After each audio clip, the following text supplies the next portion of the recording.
Welcome, friend, to Life and Liberty Radio. I'm David Householder, here to encourage your pursuit of happiness. You and I are partners, exploring our shared spiritual journeys. Together, we're dreaming and working for a free society. Tell others today about our adventure in faith and freedom. So breathe in, open your mind, lift up your spirit. Let's get started. Well, we're still in the aftermath of a big national election. And right about now, people always question, hey, should we get rid of the Electoral College? Should we just have a national popular vote for the president? Wouldn't that be just so much easier? Wouldn't it be more fair? Because everybody knows that Al Gore had more popular votes than George Bush, but George Bush ended up winning the election because of the Electoral College. And most people don't understand the Electoral College anyways. And so they think, well, can't we just get rid of that? Can't we just do a popular vote? But let's just step back for a second and let's look at the intention of the founding fathers, the original intent. And their original intent was that the government would be like shock absorbers. In other words, if the nation hit a bump, that the government would absorb the shock. And it would do so in 2, 4, and 6-year patterns.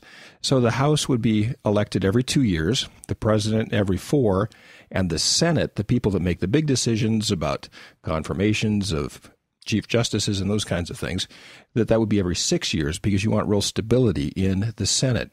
And so if a big movement sweeps the country and perhaps gets a majority in the House, it would take 3 elections until the Senate would start to turn over, which creates a shock absorber. It kind of slows things down, so no big movement, no flash in the pan can take over the government in 3 months. And this way, nothing extreme happens. Now, this is why, because we have such good shock absorbers, that our government has lasted for so long. There's never been a constitution like ours that is so durable and resilient and robust because of this feature. But the truth is, we've lost some of our shock-absorbing ability, and the reason for that is not that society has changed, it's that we've lost track of the original intent of the founders. Now, originally, the founders wanted only of the president, the Senate, and the House. Only the House would be elected by a direct vote of the people of each state. The Senate, the senators, would be elected or chosen by the state legislatures. Now, your state legislature gets together in Springfield, Illinois, let's say, and they get to pick 2 senators. So every 2 years and then every 4 years after that, so twice every 6 years, whenever the term comes up, they get to choose a respected citizen from the state, somebody who's done a lot of service, more likely someone who's not campaigning for it. They get to choose someone, the legislature, to represent the state. And often that's somebody who's done a great service for the state, or somebody just shows that sort of lasting wisdom. And those people go to the Senate and they stay there for 6 years, and they probably come back and that's done. They really don't need to keep serving, but I suppose they could. So the whole idea was that this would be a real stable group, and none of those people would have spent a lot of money to get elected. And the president was supposed to be elected by the Electoral College.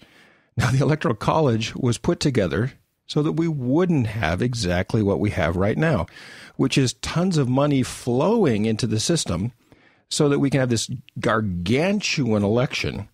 And it becomes really a beauty contest in many ways, which is reduced to a few sound bites. And you can say, well, we need to regulate that. We need to stop that. We need to regulate campaign financing. Well, you can't do that.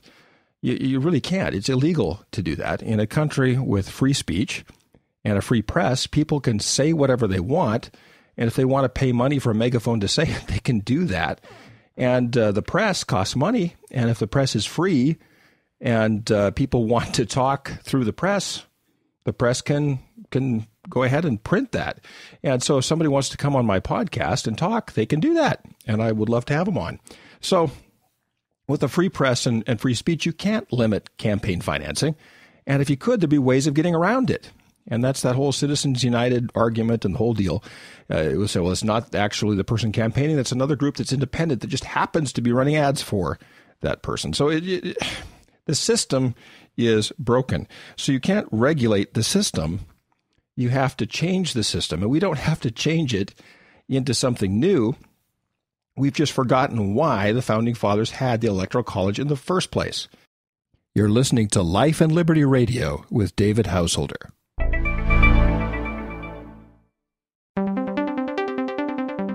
For the trend lines behind the headlines, listen daily to The Bottom Line on KBRT in Los Angeles, KCBC in San Francisco, KBRT740.com, worldwide live streaming, California's voice for life and liberty.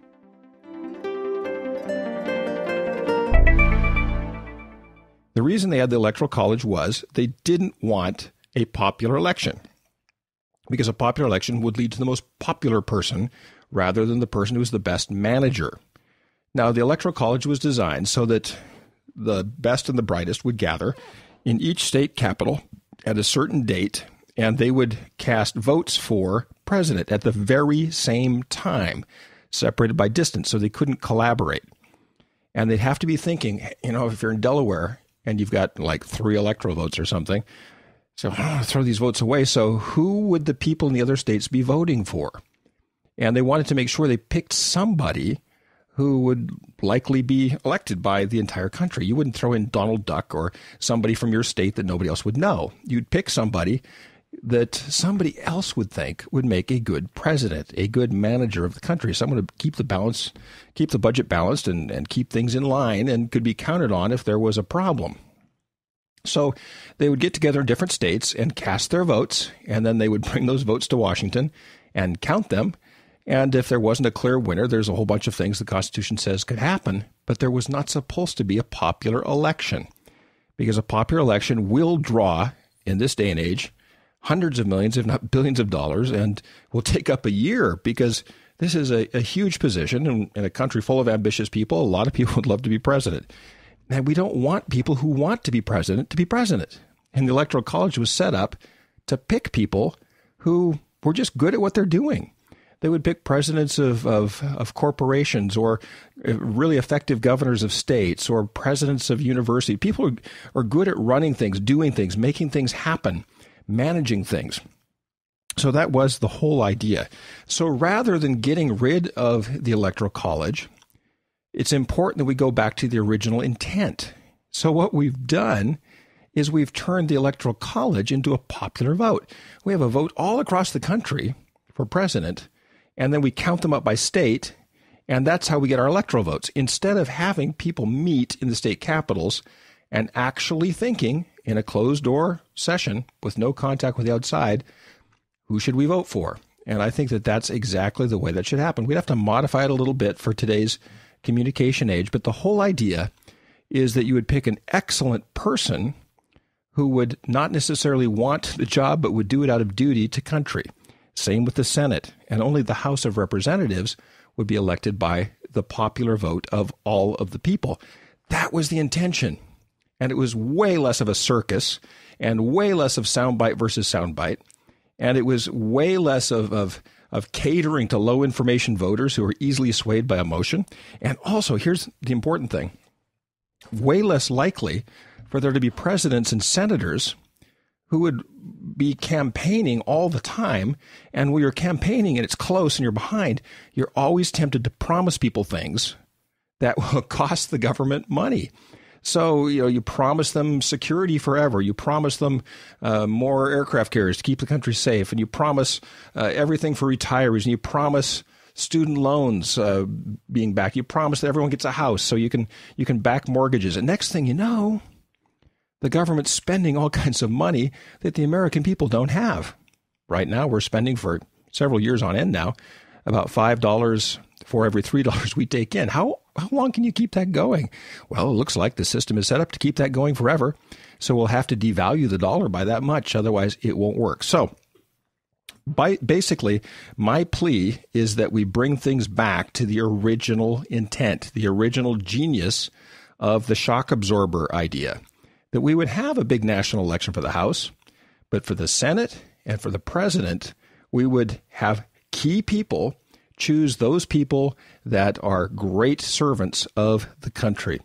Let's go back to the original intent of the founders. Let's get away from this circus, which leads to this ridiculous amount of spending, because in order to get elected, you have to promise people things you can't afford and aren't good for the country, even if you could afford it. So that's my idea. Let's do it. Let's make it happen. And let's have a better election next time around. Well, that's all for today on Life and Liberty Radio. Thanks so much for sharing this part of your spiritual journey with me. Now, the views on this program are not necessarily those of my advertisers, sponsors, places I work, or do business with. They're purely my own, but I'm sharing them with you, so share your ideas with me. Write me on Twitter at Liberty House, LIBERTYHOUS, no E. Until next time, let's continue dreaming and working for a free and spiritually grounded society.